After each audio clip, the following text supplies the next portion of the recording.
Alright, so I'm just gonna get straight to it. Hi, I'm Shalon. So, I find it unique that my video was in response to my mother and not her husband, but yet he still had the most to say, which isn't uncommon. I also found it unfortunate that my mother does not seem to speak on her own. The only two worlds that I know where daddy is used is for children speaking with their fathers and women acknowledging their pimps. Her husband starts off by literally doing the very thing that I said that they would do, which honestly kind of made me feel as though their response was ironic because they validate my original video. Either A, she has some newfound moment of clarity, or B, she retreats back to daddy. In her retreat back to him, though, he does not acknowledge what I did say, but instead begins to create a new narrative of things that I did not say, which negates the effects of a response video. The two of you essentially created a new video rather than actually respond to what was actually said. You also brought up my father. My father, though, is not doing interviews talking about me. In quick regards to the three sons comment, under the context in which your husband was speaking, by your rationale, Ma, he should have easily had no problem saying four sons, especially since you say he knew me before I knew me. The two of you can sometimes come off as seekers of weak levels of empathy from others while at the same time sidestepping any accountability that one may need to take. To attempt to address what I said to another man while also trying to make your wife victim number one has nothing to do with you. My father did not need you to speak for him.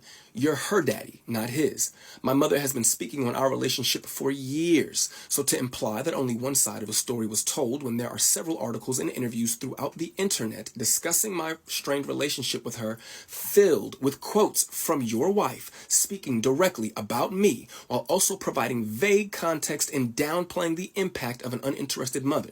I am 33 years old and have had ample opportunity to go to the media and tell some BS story for a BS amount of money, but instead I am on TikTok expressing my feelings for free. If the two of them were paying attention, I literally explained in my first video why I am responding using TikTok. And I should not have to repeat myself. My mother also states there are some people that are saying, oh, you should be ashamed of your mothering skills. You should be ashamed of yourself. This is what I say. Let's let it play out. Because the same ones that were saying, oh, I was crazy, I was deranged, we watched it play out. So just like with my son, we're going to watch this play out. First of all, who the hell is we if it ain't you and I reconciling our relationship? Second of all, it's power in a word. Nobody is playing, but I can understand why you would use that word specifically. As you stated in the Club Shay Shay interview, you had the mentality of a 15-year-old child. You required a man to raise you, and you were acting like a little girl. These are your words. It doesn't matter what context I have them in. This is how you thought of yourself as a grown adult who was someone's mother. Last time I checked, Monique fans, a 15-year-old grown adult who acts like a child but is in search of their daddy, they don't typically make efficient parents. But hey, I could be wrong. On a more serious note, to sit there and allow your daddy to address my mental health in a weak attempt to pass my response off as a moment is disturbing and insulting to those of us who do have mental health issues. The way I presented myself was no different than my mother and her daddy presented themselves when addressing DL Hughley. And her precious sweet babies ate it up. DL is wrong because he's so loud. Mo and daddy are right because they're so calm. But I, for some reason, don't get the same energy. To simply try to call me crazy is dismissive and cowardice. Attacking somebody's mental status is a clear sign that you have zero to stand on. Furthermore, what kind of person still has a text message from their wife's son that is over 2 years old, still in their phone, saved just for the purpose of re-showing it to him? What I specifically remember about that message is that at the end of it, you said something along the lines of, if you don't respond, I understand. I could care less about what your message was about, but for you to say in the message, if you don't respond, I understand, why was it then that when you and I did speak, after that message was sent, the first question out of your mouth is, hey man, how come you didn't respond to my text message? I found that to be very unique, but I did not need an explanation on how to speak to women or how to listen to women. That was not what that situation was about. My mother showed me how conceited she is in that situation that you were referring to. For a woman to villainize the actions of her son for being a man and a father to his new family simply because she had not heard from him in 2 days, as though her phone was broken and she could not check on me. Because last time I checked, I was a new parent.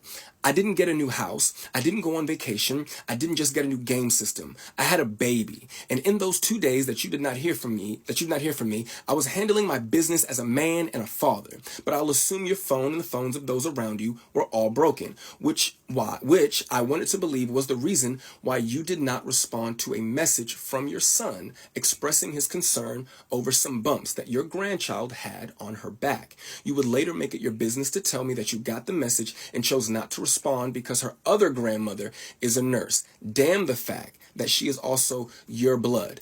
And shout out to Nana. My baby girl loves her some Nana. The statement about money and then stating, don't let nobody introduce me to you, is not a competent statement to make because it wasn't a complete sentence, nor did the two things correlate with each other. And when did you have the time to introduce yourself to a son that you weren't interested in and didn't do the best job you could do? I'm starting to think that you're not hearing yourself. To address money, you gave me $10,000 for a down payment on a car. Yes, thank you again. Thank you. My girlfriend and I were already prepared to put our money together and get a car. You and your husband called us one day and stated that y'all were going to give us $5,000 for a down payment. We said, okay. You then called us back a day or two later and stated that you would be giving us $10,000 for a down payment on the car. You and him made the conscious choice to give us that money. We did not ask you for anything, but this is an example of a rich person doing something for you. And because this is, an example of a rich person doing something for you because they want to do it for you, but because it doesn't have the desired effect that they want it to have, you are inconsiderate and ungrateful. But let's take it a step further. I eventually would uncover that my mother had left me a UTMA worth $45,000. You never brought that account to my attention. You claim it was because you forgot that you even set it up in the first place, which validates my original point. Who forgets that they invested $45,000 into a child that at that time is the only child? When I was homeless and I called you to help me figure out how to access the account, you said, Shalon, I don't even know what you're talking about. And if I did, why do you think I would help you? After finding out from the Georgia Department of Revenue that they had been sending me mail to 3 separate Georgia addresses, all of which I lived at with you at some point or another. For the life of me, I can't grasp how those letters managed to slip by so many people at 3 different locations. I did, however, eventually get access to the money and the brokerage account that you had set up for me with Morgan Stanley. To be fair, what you put together for me was amazing, especially had I let it sit for a year or two, which made it bittersweet that you wouldn't have wanted to help or even educate me on how to manage what I had. My blowing through that money is all on me, and I have to take my accountability for that, and it's a lesson learned. Sydney stated that the last time that him and I spoke, I wanted to call him Dad. The actual truth is that I wanted to call him Pop. Calling you Uncle Sydney, but my mother calls you Daddy, and the boys call you Daddy. It was getting a little awkward. And yes, for a very short time, I did feel that way about you, but the more things change, the more they stay the same. Oh, Black Jesus.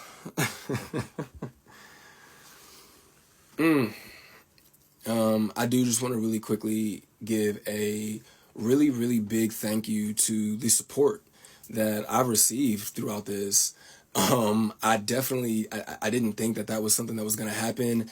I didn't make that video to have a tennis match with my mother.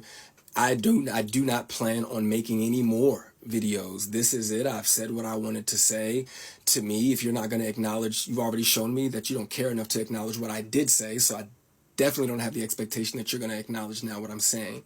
So it is what it is. But once again, I want to say thank you again, man. That day before I posted that original video, I went to sleep with 25 followers that I probably could name all. I could probably name all 25 of those people. I think I have over like 12,000 followers now. That's really cool, man. I really appreciate that. But I just can't say thank you enough. I know I sound like a broken record, but I do appreciate the love. And best of luck to my mother and Sydney. And I hope that the Cat Williams tour is incredible. I really, really do. But when it comes to me, I am going to enjoy being a dad and being a man and just going through life, man. I don't want to be famous or notorious for being someone's neglected kid. I don't want that to be my story. And I only said what I said just to provide context, not to become anything. But y'all be safe, man. Peace.